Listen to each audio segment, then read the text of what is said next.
अस्सलाम वालेकुम स्टूडेंट्स, मेरा नाम मोहम्मद हबीब अमीन है। Welcome to my YouTube channel Medicology. और स्टूडेंट, आज जो हम टॉपिक स्टार्ट करने वाले हैं वो है हमारे पास एंजाइम का टॉपिक। और एंजाइम के अंदर हम पहले स्टार्ट करते हैं इसकी जनरल इंट्रोडक्शन से। सबसे पहले तो हमें ये पता होना चाहिए कि एंजाइम्स है क्या। Enzymes are the biocatalyst that speed up the metabolic reaction. ये बिल्कुल बच्चों वाली डेफिनेशन है जो आपने क्लास 9 से लेकर अब तक पढ़ी होंगी। बेसिकली एंजाइम क्या करता है, बायो कैटलिस्ट है। कैटलिस्ट का मतलब क्या होता है? कैटलिस्ट का मतलब आपको पता होगा अच्छी तरह से कि कैटलिस्ट हम किसी भी ऐसे सब्सटेंस को कहते हैं, किसी ऐसे केमिकल सब्सटेंस को कहते हैं जो कि रिएक्शन की स्पीड को बढ़ा देता है। सही है, रिएक्शन की स्पीड को इन्हांस कर देता है। बेसिकली कोई भी ऐसा केमिकल एजेंट जो रिएक्शन की स्पीड को बढ़ा रहा है लेकिन ख़ुद उस रिएक्शन का पार्ट नहीं बन रहा, वो कैटलिस्ट कहलाता है। लेट सपोज कि एक रिएक्टेंट है ए जिसको कन्वर्ट होना है सी के अंदर, लेकिन इसको नॉर्मली यानी विदाउट कैटलिस्ट रिएक्ट करने में अगर ये जस्ट एक एग्जांपल है, अगर इसको विदाउट कैटलिस्ट रिएक्ट करने में इसको 45 मिनट रखते हैं तो विद कैटलिस्ट रिएक्ट करेगा ये, तो इसको 45 मिनट्स की जगह अगर 5 मिनट्स लग रहे हैं तो that would be the catalyst जिसने इस रिएक्शन की स्पीड को बढ़ा दिया। कैसे बढ़ाएगा, क्या बढ़ाएगा, ये सारी कहानी हम आगे डिस्कस करेंगे। तो पहले तो हम ज़रा एंजाइम के बारे में कुछ जनरल बातें करते हैं, उसके बाद आहिस्ता आहिस्ता इसके मैकेनिज़्म ऑफ एक्शन, इसके स्ट्रक्चर, ये सारी चीज़ें डिस्कस करेंगे। अच्छा जी, तो सबसे पहले आ जाते हैं कि इसकी डेफिनेशन के ऊपर। क्या कह रही है इसकी definition? What it's saying, enzymes are the biocatalyst that speed up the metabolic reaction. What is this metabolic reaction? metabolic reaction का मतलब क्या होता है भाई? देखो भाई, मेटाबॉलिक रिएक्शन की मैंने आसान और सीधी सी डेफिनेशन मैंने यहाँ लिखी है। What is metabolic reaction? The sum of all the chemical reactions going on in the cell. यानी एक सेल के अंदर, यानी एक लिविंग सिस्टम के अंदर, ऑब्वियसली सेल की बात हो रही है तो ये लिविंग सिस्टम की ही बात है, तो सेल के अंदर होने वाले तमाम केमिकल रिएक्शंस को हम मेटाबॉलिक रिएक्शन कहते हैं। सही। अब मेटाबॉलिज्म की फर्दर टाइप है कैटाबॉलिज्म, एनाबॉलिज्म, वो एक्सेट्रा वॉट एवर, लेकिन हम यहाँ पर अभी क्या डिस्कस कर रहे हैं? हम डिस्कस कर रहे हैं मेटाबॉलिक रिएक्शन, यानी एक रिएक्टेंट है ए और बी, उसको कन्वर्ट होना है प्रोडक्ट में, दैट इज़ ए बी। तो इसको कन्वर्ट होने के लिए जो टाइम रिक्वायर्ड होता है, अगर कोई एक ऐसा कैटलिस्ट है जो इस रिएक्शन को, जो मेटाबॉलिक रिएक्शन की स्पीड को बढ़ा दे, क्योंकि मेटाबॉलिक रिएक्शन सेल के अंदर हो रहा है, cell is a part of living system, so इसकी स्पीड को बढ़ाने वाला सब्सटेंस, यानी इसकी स्पीड को बढ़ाने वाला कैटलिस्ट भी यहाँ पे लिविंग सिस्टम का ही पार्ट होगा, तो हम उसको कहेंगे biocatalyst which commonly termed as enzymes. Enzymes are those substances which actually does not take part in chemical reaction but make the chemical reaction more faster. So enzyme कोई भी एक ऐसा सब्सटेंस है जो रिएक्शन की speed को बढ़ा रहा है।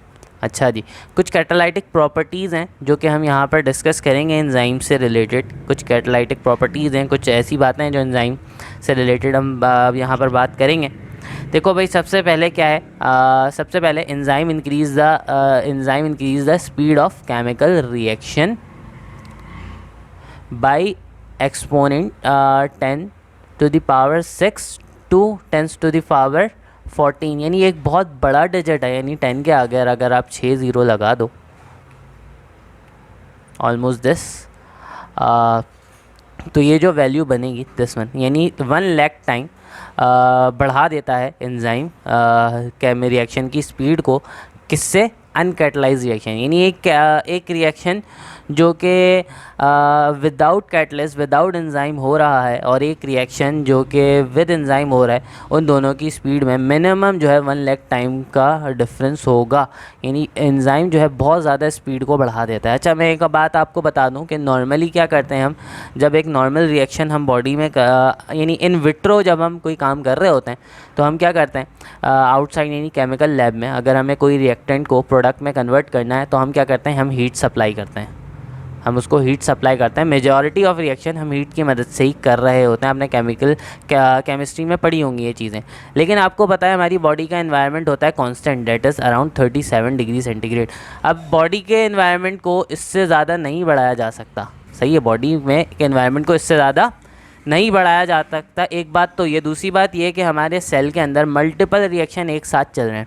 जब इतने सारे रिएक्शन एक साथ चल रहे हैं तो इतने सारे रिएक्शन को एक साथ चलाएंगे और हर में हीट देंगे तो टेम्परेचर हमारी बॉडी का बहुत ज़्यादा इंक्रीज़ कर जाएगा, जो कि बॉडी के लिए हार्मफुल है। तो बॉडी में कोई ना कोई ऑल्टरनेटिव तो चाहिए जो कि इस एनर्जी को बैलेंस कर सके, तो वो होता है एंजाइम। एंजाइम क्या करता है, जो रिक्वायर्ड एनर्जी होती है उसको कम कर देता है। That required energy is called activation energy, जिसकी डिस्कशन हम करेंगे अभी आगे। तो अभी फ़िलहाल हम उसको यहीं पर थोड़ी देर के लिए रोकते हैं। अभी जो हमने प्रॉपर्टीज़ पढ़नी है, अभी जो हमने इसकी कैरेक्टरिस्टिक्स पढ़नी है, उसके ऊपर फोकस करते हैं। तो एंजाइम एक ऐसा पार्टिकल है जो रिएक्शन को कैटलाइज करता है और उसकी स्पीड को बहुत ज़्यादा बढ़ा देता है और बहुत फास्ट कर देता है रिएक्शन को। Enzymes are required in very small quantity. Enzyme की जो ज़रूरत होती है वो बहुत स्मॉल, छोटे मिकदार में होती है, बहुत ज़्यादा नहीं चाहिए होता है। यानी जितनी क्वांटिटी सबस्ट्रेट की होगी, ऐसा लाजमी नहीं है कि उतनी ही क्वांटिटी में एंजाइम चाहिए होगा। थोड़ा सा अमाउंट एंजाइम का जो है ज़्यादा क्वांटिटी ऑफ सबस्ट्रेट को कैटलाइज कर सकता है, लेकिन जो अमाउंट है वो कंपैटिबल होना चाहिए। ऐसा भी नहीं हो कि बहुत कम एंजाइम है और सबस्ट्रेट बहुत ज़्यादा है, तो ये भी चीज़ गलत हो जाएगी। और इसी तरह से अगर सबस्ट्रेट बहुत कम है, एंजाइम बहुत ज़्यादा है, तो उससे भी एंजाइम की स्पीड कम हो जाएगी। तो एंजाइम जो है थोड़ी सी क्वांटिटी उसको वो ज़्यादा से ज़्यादा अमाउंट ऑफ सबस्ट्रेट को कैटलाइज कर सकता है। अच्छा भाई, इन चीज़ों को भी हम आगे डिस्कस करेंगे। बस इतना याद रखना है कि एंजाइम जो है स्मॉल क्वांटिटी में चाहिए होता है as compare to substrate. Enzymes are highly sensitive to pH and temperature changes in the system. यानी जिस सिस्टम पे रिएक्शन चल रहा है, जिस सिस्टम पे रिएक्शन हो रहा है, एंजाइम उसमें पीएच चेंजेस और टेम्परेचर चेंजेस को बहुत ज़्यादा हाईली सेंसिटिव है। यानी एंजाइम को जो है एक ऑप्टिमम यानी एक कांस्टेंट पीएच चाहिए होता है और ऑप्टिमम टेम्परेचर चाहिए होता है ताकि वो अपना रिएक्शन सही तरह से परफॉर्म कर सके। यानी एक फ़िक्स पीएच के अंदर और फिक्स टेम्परेचर के अंदर ही वो अपना रिएक्शन मैक्सिमम परफॉर्म कर सकता है। जैसे कि ह्यूमन बॉडी का टेम्परेचर है 37 डिग्री सेंटीग्रेड, तो इसी के अराउंड जो है एंजाइम अपनी मैक्सिमम एक्टिविटी दे सकता है। और पीएच जो है बॉडी में डिफरेंस होता है, तो हर एंजाइम अपने रीजन टू रीजन वेरी कर रहा होता है on the basis of pH. जैसे कि भाई पेप्सिन की बात की जाती है तो पेप्सिन का पीएच जो है वो एसिडिक होना चाहिए, जबकि अगर हम आइलेज की बात की जाएगी तो न्यूट्रल और स्लाइटली अल्कलाइन होना चाहिए पीएच को। अच्छा अभी इसके अलावा अगर हम बात करेंगे तो enzymes are highly specific. Enzyme, कुछ एंजाइम ऐसे होते हैं जो बहुत ज़्यादा स्पेसिफिक होता है, यानी अपने सिर्फ एक ही सबस्ट्रेट के साथ काम करेंगे, इसके अलावा किसी दूसरे सबस्ट्रेट के साथ वो एक्शन पर कैटालाइटिक एक्शन परफॉर्म नहीं करेंगे। तो एंजाइम बहुत ज़्यादा स्पेसिफिक होता है। जैसे कि एग्जांपल है सक्रेज। सक्रेज इतना स्पेसिफिक है, सिर्फ सक्रोज के अलावा किसी और के साथ बाइंड करेगा ही नहीं, किसी और के साथ रिएक्शन करेगा ही नहीं, किसी और रिएक्शन को कैटलाइज यानी डाइजेशन ऑफ सक्रोज के अलावा किसी दूसरे रिएक्शन को कैटलाइज नहीं करेगा। कुछ ऐसे एंजाइम भी होते हैं जिनकी स्पेसिफिसिटी थोड़ी सी कम होती है, यानी वो एक से ज़्यादा रिएक्शन को कैटलाइज कर सकते हैं। जैसे कि हमारे पास है कार्बोनिक एनहाइड्रेस। कार्बोनिक एनहाइड्रेस क्या करता है, ऑक्सीजन को ऐड करवाता है हीमोग्लोबिन में और इसी के साथ साथ कार्बोनिक एसिड और इसी के साथ साथ बाइकार्बोनेट की फॉर्मेशन में भी हेल्प करता है। ये काम कार्बोनिक एनहाइड्रेस कर रहा होता है। सही है, ये इसका काम होता है बेसिकली। अच्छा इसी तरह से आपको पता होगा, आपने एक एंजाइम पढ़ा होगा रोबिस्को। रोबिस्को भी क्या करता है, रोबिस्को राइबोल्यूज बाइफॉस्फेट कार्बोक्सिलेज ऑक्सीजन, यानी ये RuBP का रिएक्शन कार्बन डाइऑक्साइड के साथ भी करवा सकता है और ऑक्सीजन के साथ भी करवा सकता है। तो देयर आर वेरियस एंजाइम जो कि जिनकी स्पेसिफिसिटी जो होती है ना वो थोड़ी सी अलग होती है। Enzyme speed up the reaction and does not affect the equilibrium of reaction. Enzyme जो है स्पीड तो बढ़ाता है रिएक्शन के, लेकिन इक्विलिब्रियम को डिस्टर्ब नहीं करता है, रिएक्शन में होने वाले इक्विलिब्रियम को। रिएक्शन यानी रिएक्टेंट प्रोडक्ट में किसी भी किस्म के कंसनट्रेशन हो या कुछ भी हो XYZ उनको डिस्टर्ब नहीं करता, रिएक्शन की इक्विलिब्रियम को डिस्टर्ब नहीं करता कि यानी कौन सा रिएक्शन के जो एंजाइम का काम है वो एंजाइम ने अपना यानी स्पीड बढ़ाना काम है उसको बढ़ाएगा, लेकिन इसके अलावा और रिएक्शन में कोई और पार्ट रिएक्शन के प्रेशर में इन चीज़ों में कोई पार्ट नहीं लेता। अच्छा जी, ये तो हमने इसकी कुछ जनरल प्रॉपर्टीज़ को डिस्कस किया। इसके बाद अगर हम बात करेंगे तो यहाँ पर एंजाइम का स्ट्रक्चर है। एंजाइम का स्ट्रक्चर अगर हम डिस्कस करेंगे तो पहले कुछ जनरल बातें करते हैं एंजाइम के स्ट्रक्चर की। देखो भाई, एंजाइम जो होता है ना यूजुअली सारे के सारे प्रोटीन होते हैं सिवाय राइबोजाइम के। राइबोजाइम के अलावा सारे के सारे एंजाइम जो होते हैं वो क्या होते हैं, प्रोटीन होते हैं। राइबोजाइम जो है बाकी जो एंजाइम हैं वो सारे ग्लोब्यूलर प्रोटीन्स हैं जो कि एक या एक से ज़्यादा वन और मोर पॉलीपेप्टाइड से बने हुए हैं। सिर्फ राइबोजाइम एक ऐसा बायो कैटलिस्ट है जो कि प्रोटीन, ग्लोब्यूलर प्रोटीन का बना हुआ नहीं होता। अच्छा, राइबोजाइम किससे बना होता है? आरएनए से बना होता है। और कहाँ पर मौजूद होता है? राइबोसोम्स में मौजूद होता है। इसकी एग्जांपल में है हमारे पास पेप्टिडाइल ट्रांसफेरेज। पेप्टिडाइल ट्रांसफेरेज क्या है? एक राइबोजाइम है। ये आपने याद रखना है फॉर एमसीक्यूज। पेप्टिडाइल ट्रांसफेरेज क्या है? एक राइबोजाइम है जो क्या करता है, पेप्टाइड की इलोंगेशन में हेल्प करता है। यानी ट्रांसलेशन का जो प्रोसेस होता है, यानी जिसमें राइबोसोम अमीनो एसिड को जोड़ रहा होता है पेप्टाइड बनाने के लिए, वो प्रोसेस ट्रांसलेशन कहलाता है। उस ट्रांसलेशन के प्रोसेस के अंदर जो है ये हेल्प कर रहा होता है पेप्टाइड की चेन को बढ़ाने में। अच्छा भाई, अब ज़रा बात करते हैं एंजाइम जो है, एंजाइम का जो पूरा मॉलिक्यूल होता है, उस पूरे मॉलिक्यूल में कैटालाइटिक एक्शन नहीं हो रहा होता।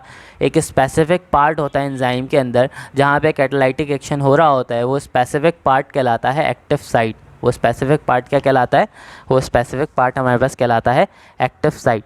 अच्छा जी, एंजाइम के बारे में एक दो बातें और हैं, फिर एक्टिव साइट पे आएंगे। एंजाइम का जो मॉलिक्यूलर वेट होता है वो तकरीबन 10,000 से लेकर 1 मिलियन तक होता है। सही है, जो मॉलिक्यूलर वेट होता है वो 10,000 से लेकर 1 मिलियन तक हो सकता है। एंजाइम के अंदर वेरिएशन बहुत है, हाई ग्लोब्यूलर पार्ट है, 1 मिलियन तक इसका जो है मॉलिक्यूलर वेट हो सकता है। अच्छा जी, एंजाइम जो होता है, एंजाइम की जो स्ट्रक्चर होती है प्रोटीन, क्योंकि प्रोटीन पार्ट है तो कौन कौन सा टर्शियरी स्ट्रक्चर हो सकता है और क्वाटरनरी स्ट्रक्चर हो सकता है। यूजुअली एंजाइम के अंदर यानी सिंगल प्राइमरी स्ट्रक्चर नहीं होती, टर्शियरी क्वाटरनरी फॉर्म में मौजूद होता है। अच्छा जी, ज़रा अब हम आते हैं एक्टिव साइट के ऊपर। एक्टिव साइट के बारे में हमने बात करना है। The catalytic activity of enzyme located in active site, यानी एंजाइम की जो एंजाइम का काम ही क्या है, कैटालाइज करना। तो कैटालाइटिक एक्टिविटी जो होती है वो एक स्पेसिफिक पॉइंट में होती है एंजाइम के अंदर। वो स्पेसिफिक पॉइंट हमारे पास कहलाता है एक्टिव साइट। वो स्पेसिफिक पॉइंट हमारे पास कहलाता है एक्टिव साइट। अच्छा भाई, सबस्ट्रेट आते हैं उस एक्टिव साइट के साथ बाइंड कर जाते हैं और अपना रिएक्शन परफॉर्म करते हैं। क्या लिखा है यहाँ पे? Specific charge bearing 3 dimensional cavity, यानी एंजाइम के अंदर एक स्पेसिफिक 3 डायमेंशनल कैविटी होती है जिसमें चार्ज मौजूद होता है, जिसमें जो कि चार्ज बेयरिंग कैविटी है उसको हम एक्टिव साइट कहते हैं। और ये वही एक्टिव साइट है जहाँ पे रिएक्शन होना है, जहाँ से सबस्ट्रेट आके बाइंड करेगा और सबस्ट्रेट आके बाइंड करने के बाद वो प्रोडक्ट में कन्वर्ट हो जाएगा। सबस्ट्रेट जब बाइंड करता है ना एक्टिव साइट से, तो वहाँ पर कौन सी बॉन्डिंग होती है? या तो हाइड्रोजन बॉन्डिंग हो रही होती है या तो हाइड्रोफोबिक इंट्रैक्शन हो रहा होता है। हाइड्रोफोबिक इंट्रैक्शन के ज़रिए से या hydrogen, these both are the type of secondary bond. तो हाइड्रोजन बॉन्डिंग के ज़रिए से या फिर हाइड्रोफोबिक इंट्रैक्शन के ज़रिए से जो सबस्ट्रेट है वो आकर एंजाइम के साथ बाइंड कर जाता है। सही है। अच्छा जी, एक्टिव साइट होपफुली आपको समझ में आ गया होगा। क्या बताया? एक्टिव साइट एंजाइम के अंदर वो जो कैटालाइटिक साइट होते हैं जहाँ पे कैटालाइटिक एक्टिविटी होनी है, जो कि basically charge bearing 3 dimensional cavity है जहाँ पे कैटालिसिस होगी सबस्ट्रेट की, वो हमारे पास एक्टिव साइट कहलाता है। अच्छा जी, और क्या लिखा है? Active site consist on 3 to 12 amino acids, यानी एक्टिव साइट जो होता है ना वो 3 से 12 अमाइनो एसिड से कम बना होता है। 3 से 12 तक के अमाइनो एसिड, अब रेंजेस हैं, ज़्यादा भी हो सकते हैं कम भी हो सकते हैं, लेकिन 3 से 12 अमाइनो एसिड्स उसके अंदर प्रेजेंट होते हैं, जो कि बेसिकली पॉलीपेप्टाइड की चेन यानी जिससे एंजाइम बना होता है उस पॉलीपेप्टाइड के अंदर जो है स्कैटर्ड होता है, फैला हुआ होता है। लेकिन जब एंजाइम की फॉर्मेशन होती है और एंजाइम बनता है उस पॉलीपेप्टाइड से, तो वो 3 से 12 जो अमाइनो एसिड थे जो कि उस पॉलीपेप्टाइड के चेन में स्कैटर्ड थे, वो सब एक जगह पर आ जाते हैं। किस तरह से? सेकेंडरी और टर्शरी फोल्डिंग में। आपको पता है कि प्रोटीन जो है पहले किस फॉर्म में होता है? प्राइमरी स्ट्रक्चर, यानी पॉलीपेप्टाइड जो होता है वो प्राइमरी प्रोटीन प्राइमरी स्ट्रक्चर की फॉर्म में होता है, यानी स्ट्रेट चेन होता है।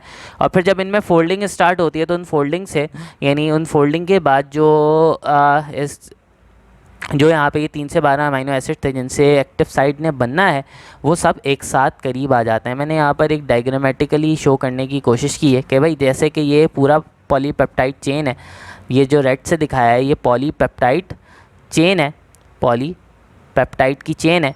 और इस पॉलीपेप्टाइड में ये जगह जगह पे एक्टिव साइट के अमीनो एसिड लगे हुए हैं। अब ये क्या होंगे, ये अरेंज होंगे, ये अरेंज होने, ये इनमें जब फोल्डिंग होगी तो ये सारे एक्टिव साइट वाले जो अमीनो एसिड है ना वो सब एक जगह पे आ जाएंगे ऐसे, और ये बन जाएगा एक्टिव साइट। यानी इनमें जब फोल्डिंग होगी तो भाई लेट सपोज़ कि ये पूरी चेन थी, अब ये चेन है, जब ये लेट सपोज़ कि इस चेन के अंदर यहाँ पर एक्टिव साइट का प्रोटीन अमीनो एसिड था, यहाँ पर था, तो जब ये चेन फोल्ड होगी ऐसे करके तो ये जो एक्टिव साइट के जो अमीनो एसिड है ये दोनों एक जगह पर आ जाएंगे।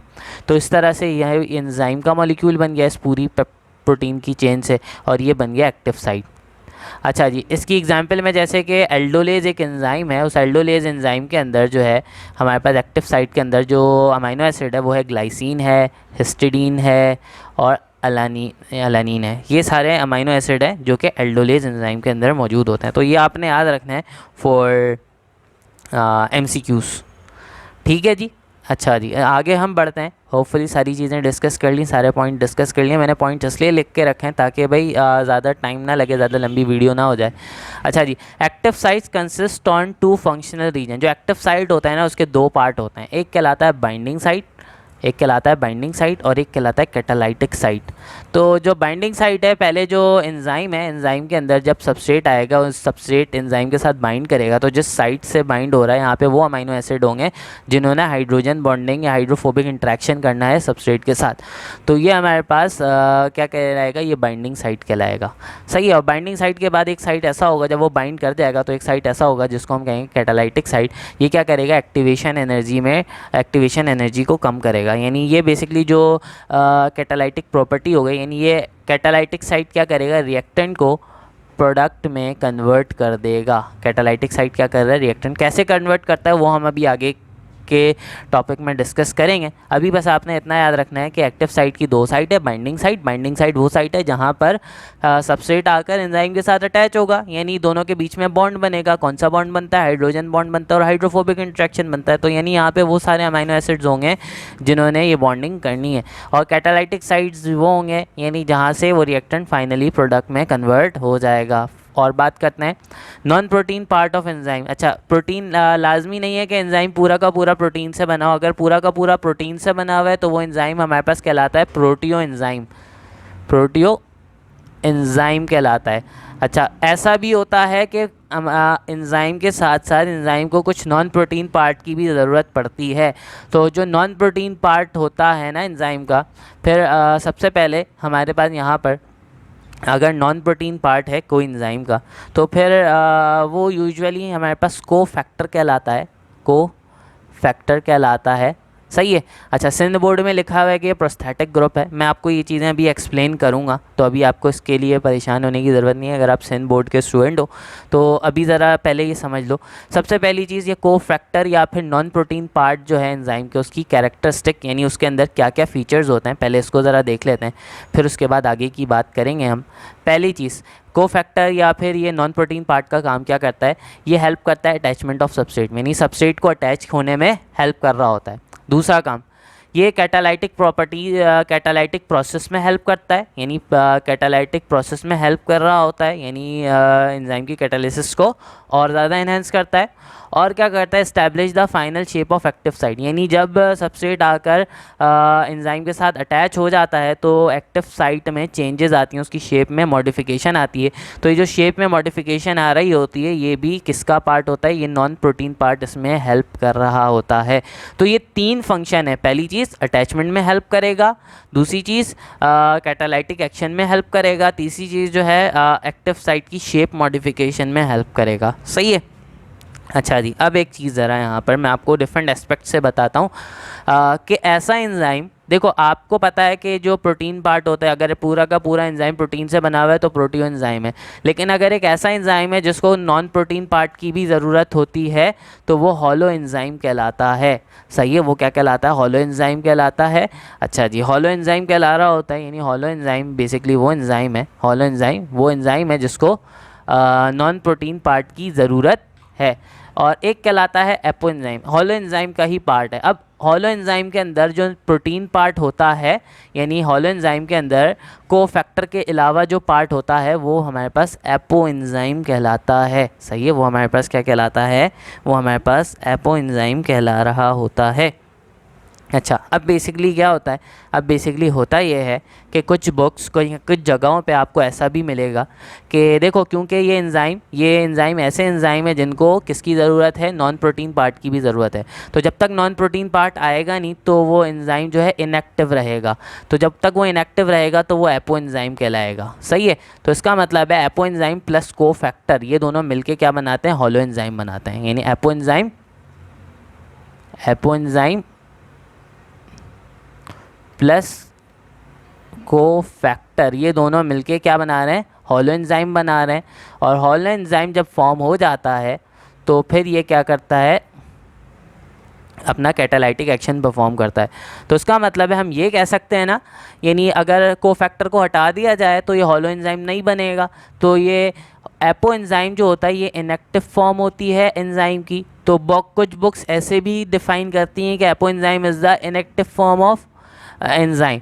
और जब कोफैक्टर आके मिल जाता है तो ये एपो एंजाइम हो जाता है एक्टिवेट। तो कुछ बुक ये कहते हैं कि hollow enzyme is the activated form of holo enzyme is the activated form of enzyme. So basically the enzyme that required non-protein part are called holo enzyme, and holo enzyme are basically activated form of enzyme which contain protein part as well as non-protein part. The protein part is called apoenzyme and the non-protein part is called cofactor. So the holo enzyme without cofactor will be termed as apoenzyme, as well as the inactive form of holo enzyme is also called as apoenzyme. तो आपको hopefully ये बात समझ में आ रही होगी। अच्छा जी, अब एक और बात, ऐसा लाजमी नहीं है कि हर जगह कुछ इनऑर्गेनिक सब्सटेंसेस की ही ज़रूरत पड़े। हम एक एग्जांपल यहाँ पर लेते हैं पेप्सिन की एग्जांपल यहाँ पर हम लेते हैं। अब पेप्सिन में आपको ज़रा मैं एक चीज़ समझा दूँ, वो क्या है, मैं पेप्सिन की बात कर रहे हैं हम यहाँ पे। पेप्सिन को कोफैक्टर की ज़रूरत नहीं होती, पेप्सिन को कोफैक्टर की ज़रूरत नहीं होती, पेप्सिन को कोफैक्टर की ज़रूरत नहीं होती। अच्छा जी, लेकिन पेप्सिन जो है पेप्सिनोजेन की फॉर्म में रिलीज़ होता है, पेप्सिनोजेन की फॉर्म में रिलीज़ होता है। कहाँ से रिलीज़ होता है, स्टमक से। सही है, ये इनएक्टिव है, लेकिन ये प्रोटियो एंजाइम है। ये क्या है, ये प्रोटियो एंजाइम है, हॉलो एंजाइम नहीं है, लेकिन इनएक्टिव है। तो बेसिकली ये इनएक्टिव है ना, तो इनएक्टिव फॉर्म है ये इसकी। तो इसको कहीं कुछ बुक्स में एपो एंजाइम करके भी रिप्रेजेंट किया गया है कि पेप्सिनोजेन जो है इनएक्टिव फॉर्म है और पेप्सिनोजेन की एक्टिव फॉर्म है पेप्सिन। इस चीज़ को ज़रा समझने की कोशिश करना।